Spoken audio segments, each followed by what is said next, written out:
அதாவது வாயகன்ற பொருள் என்னைக்குமே வாரி வாரி வழங்கும் அப்படின்னு சொல்லுவாங்க. இந்த அக்ஷய பாத்திரம் எங்கிருந்து தொடங்கி இருக்கிறது அப்படின்னா பாஞ்சாலியிடமிருந்து தான் தொடங்கி இருக்கிறது உண்மையா.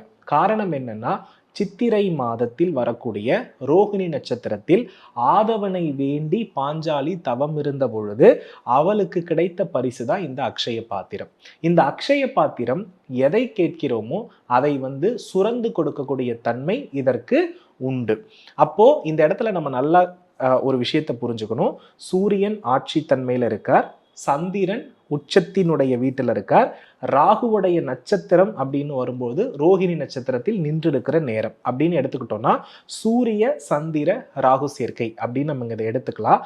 இந்த சேர்க்கைக்கு கேட்டதையெல்லாம் கொடுக்கக்கூடிய தன்மை என்று பொருள். அப்ப அந்த அக்ஷய பாத்திரத்துல என்ன கேட்கிறோமோ அது நமக்கு உடனே கிடைக்கும்.